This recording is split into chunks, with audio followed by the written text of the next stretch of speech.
මේ සංසාරේ යන සත්‍යයට මේ ජීවිතේ මේ දුක් විඳින කෙනාට ලොකුම ප්‍රශ්නේ තමයි සක්කාය දිට්ඨිය. මොකද්ද? සක්කාය දිට්ඨිය ඇති වෙන්නේ කොහොමද? දැන් පොඩි ළමයින්ට සක්කාය දිට්ඨිය තියෙනවද? නෑ ඒක තමයි අපි දැන් අහන්නේ Tamanට සක්කාය දිට්ඨිය. දැන් මේක මං කිව්වද බණනේ කියන්නේ. ඒ නෙවෙයි මං දන්නේ. දැන් පොඩි ළමයින්ට සක්කාය තියෙනවා කියන බුදුහාමර අනුසය වශයෙන්. සක්කාය ඇසිරේ රූපයක් කරා. මොකක් කරාද? රූපයක් කරා. එහෙම රූපයක් දකිනකොට දැන් ඔයගොල්ලෝ මොන හරි දකිනකොට ඒ රූපය ඇවිල්ලා කියනවද ඔයාට දකින්න කියලා? නෑ. ඒතර දැන් මේ බෝඩ් එක හරි මේ වීදුරුව හරි මේ පෑන හරි රූපේ දකින්නවද? කවුද දකින්නේ? දැන් මාව දකින්නේ කවුද? දැන් මම ඉන්නේ කවුරුන් හින්දාද? තමන් හින්දා. එතකොට තමන් හැමතිස්සෙම පිටිපස්සේ ඉන්නවා. කවුද ඉන්නේ? තමන්ට සාපේක්ෂව තමයි මේ බලන්නේ හැම දෙයක්. කාට සාපේක්ෂවද? තමන්ට සාපේක්ෂව ලෝකෙ දිහා බලන්නේ. එතකොට මේ තමන් හැමතිස්සෙම ඉන්නවා. අල්ලගන්න බෑ. ඒක හරියට බුදුහාමුදුරුවෝ කියනවා අර ගද්දුල බද්ද සූත්‍රයේදී බල්ලෙක් ඉන්නවා කණුවක ගැට ගහලා ඌට යන්න පුළුවන් සීමාව මොකද්ද? ඒ දන්වැලේ සීමාව විතරයි. ඒ වගේ මේ සත්‍යය මේ සක්කාය දිට්ඨිය තුලම කැරකෙනවා. මොකක් තුලමද? සක්කාය දිට්ඨිය තුලම කැරකෙනවා. අයි සක්කාය දිට්ඨිය කියන්නේ මොකද්ද? තමන් රූප පංච උපාදානස්කන්ධය මම මගේ ආත්මය වශයෙන් දෘෂ්ටිගතික වීම. ඒතකොට ඒක අපිට රූප පංච උපාදානස්කන්ධය ඒ වෙලාවට හැදෙන්නේ කොහොමද? එහෙම දකින්න රූපයක් කරා. කනෙන් අහන සද්දයක් කරා. නහයෙන් ගන්න ගඳ සුවඳක් කරානේ අපි ඒක කල්පනා කරන්නේ. ඒ කල්පනා කරන්නේ තමන්ට සාපේක්ෂව. කාට සාපේක්ෂව? ඉතින් ඒක 20 ආකාරයකට විස්තර කරලා තියෙනවා. දැන් අර ඒ වගේ සූත්‍ර ඕන තරම් තියෙනවා. ඉතින් ඒවා ඒ 20 ආකාරයකට විස්තර කරලා තියෙන සක්කාය දිට්ඨිය ඇති වෙන විදිය. රූපේ තුලම ඉන්නවා, රූපේ මෙහෙම ඉන්නවා. ඒ මෙහෙම කියලා හතරවරක් පහ 20කට විස්තර කරලා තියෙනවා වේදනා සංඥා.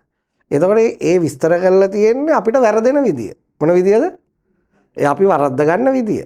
දැන් එතකොට 20 ආකාරයෙන්ම ඇනලයිස් කරන්න වැඩ නැහැ. ඒක අපිට වැරදෙන විදිය. අපිට ඇහෙන රූප බලනකොට බුදුහාමුදුරුවෝ කියන්නේ දර්ශනයක් නැති නිසා ඔබ වරද්දගෙන බලන්නේ.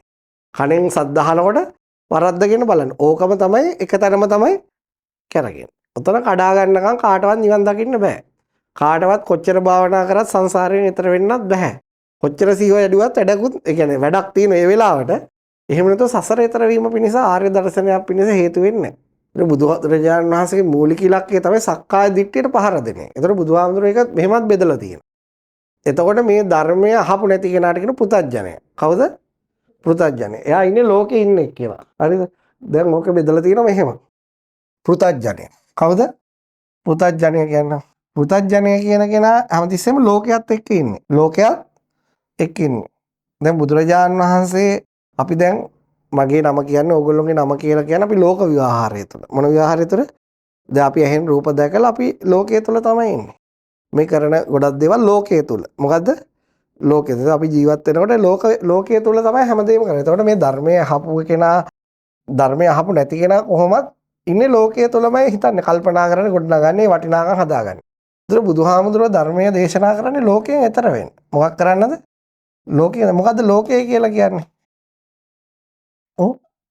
ලෝකය කියලා කියන්නේ මොකද්ද? ලෝකය කියලා කියන්නේ මොකද්ද? අයිතර ඇහෙන් දැකලා අපි හදාගන්න ලෝකය. කනෙන් අහලා අපි හදාගන්න මේ අපි කල්පනා කරන්නේ අපේ ලෝකය. ඒතර අපි කල්පනා කරන්නේ එකෙන් අයින් වෙන්නද ඒක තුලම යනවද? මොකද්ද යන්නේ? ඒක තුලම යනවා. ඒක තුලම කැරගෙන්නේ කොහොමද? මම හරහා. මම තමයි ඒකේ මූලිකත්වය ගන්න. නේ? මම කිව්වොත් හරි ඒක තමයි හරි. මම හිතන දේ තමයි හරි. මගේ චින්තනය තමයි හරි. නේ? එතකොට මම වැරදි. එක්කෝ මම අනිත් පැත්තට යනවා මම වැරදි. මම හිතන එක වැරදි. මම ඉස්සෙල්ලා හිතපු එක වැරදි. දැන් හිතන එක හරි. එහෙම යන්නේ. ඒ තමයි ලෝකයේ තුල. දැන් අර සම්මාදිට්ඨිය කියලා කියන්නේ බුදුහාමුදුරුවෝ ලෝකයෙන් එතර වෙන්න. මොකක් වෙන්නද? එතර වෙන්න කරපු දේශනාව. ඒ කියන්නේ මේ ලෝකයේ තුලම කැරකෙන සත්‍යයට බුදුහාමුදුරුවෝ උගන්වනවා ලෝකයෙන් එතර වෙන්න. ලෝකයෙන් එතර වෙන්න විවෘත කරගන්න දොරටුවට කියන මොකද්ද? සම්මා දිට්ඨිය. දැන් එතකොට මේ කච්චායන හාමුදුරුවොත් මහාන වෙලා ඒ කාලේ යාට ඒ ගැන තේරුමක් තිබිලා නැහැ. හැබැයි එයා එකක් හරියටම අල්ලගෙන තියෙනවා. එයා මොකද්ද? එයා තේරුම් අරගෙන තියෙන මෙන්න මේකෙන් තමයි මට ගොඩ යන්න පුළුවන්. ඒතර මේක දැන් බුදුහාමුදුරුවෝ ජීවමාන ඉඳදී එක එක්කෙනාගෙන් අහන්න ඕනේ නෑනේ. දැන් බුදුහාමුදුරුවෝම හම්බ වෙන වෙලාවක් දාගෙන කොහේ හරි දුරක ඉඳලා ඇවිල්ලා එයා කෙලින්ම බුදුහාමුදුරුවෝගෙන් අහනවා මොකද්ද? සම්මා දිට්ඨිය කියන්නේ මොකද්ද කියලා. මොකද්ද? සම්මා දිට්ඨිය කියන්නේ මොකද්ද කියලා. ඒතකොට සම්මා දිට්ඨිය ඒතර බුදුහාමුදුරුවෝ හරි ලස්සනට විස්තර කරලා තියෙනවා. වැඩි දේශනාවක් නැහැ නේ දීඝනිකාය වගේ. පොඩි වෙලාවකින් ඉතාමත් කෙටියෙන් කියලා දීලා තියෙනවා. එතකොට ඒ මොහොතේම සෝතාපන්න වෙන්න පුළුවන්. මොකද්ද සම්මා දිට්ඨිය කියලා කියන්නේ තමයි ඒ විස්තර කරේ. එතකොට දැන් අහනවනේ කච්චායන ගොත් අහනවා මොකද්ද? තෙරුන් වහන්සේ බුදුහාමුදුරුවෝ ළඟට ඇවිල්ලා අහනවා භාග්‍යවතුන් වහන්සේට වන්දනා කරලා එකත් පස්ව වාඩි වුණා. ආනන්දහසන මොකද කරන්නේ? සම්විනි සාමීනි සම්මා දිට්ඨිය කියලා කියනවා. සාමීනි කොපමිනකින්ද සම්මා දිට්ඨිය ඇති කරගන්න. සම්මා දිට්ඨිය කියන්නේ මොකද්ද?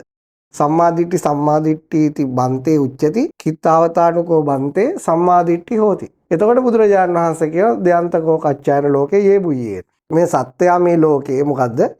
මේක ඔන්න දෙකකට කැරකෙනවා කියලා කියනවා. මෙතන තමයි දැන් කෑල්ල කියලා දීලා තියෙන්නේ. මේ කෑල්ලේ තමයි ඇත්තටම මේ ධර්මයේ තියෙන්නේ. මොකද්ද? දයන් නිස්සිතෝ කෝ කච්චායන ලෝකේ යේ බුయ్యේන. කච්චායන මේ ලෝක සත්‍යය බොහෝ සෙයින්ම තිබෙන බවද්ද නැති වී යන බවද්ද කියන දෙක මත ඇසුරු කරගෙන ඉන්නේ. මොකද්ද? තියෙන බව. ඇත්ත කියන අන්තය. මොකද්ද?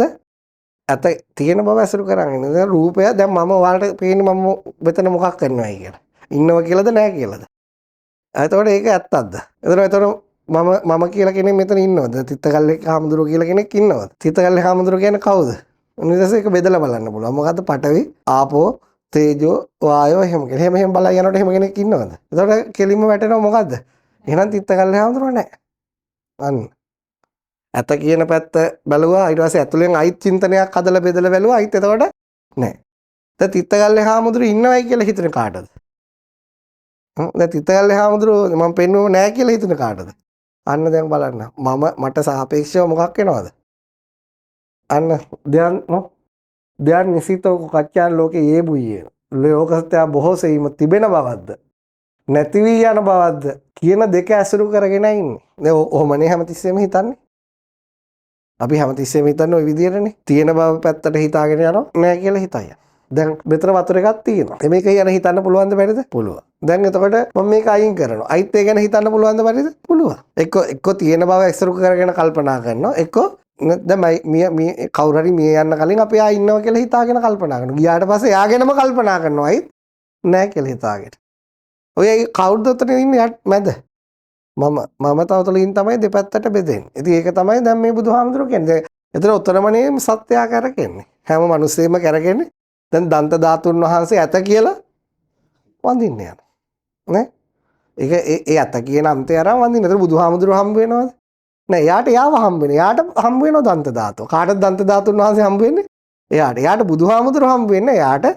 එයා හිතන එක හම්බ වෙනවා. ඊට දැන් කවුරු හරි කියනවා ඇවිල්ලා නෑ කියලා. ඔතන දන්ත ධාතුන් වහන්සේ නෑ කියලා. එතකොට මොකද්ද වෙන්නේ? අයිත් එයාට නැති දන්ත ධාතුව හම්බ වෙනවා. කාටද හම්බ වෙන්නේ? තමයි. එතකොට අයිත් එයාට බුදුන් හම්බ වෙන්නේ නෑ. අයිත් එයාට කවුද හම්බ වෙන්නේ? එයාව හම්බ වෙන. එයාට ඒක තේරෙන්නේ නෑ. ඒක තමයි ලෝක යන විදිය.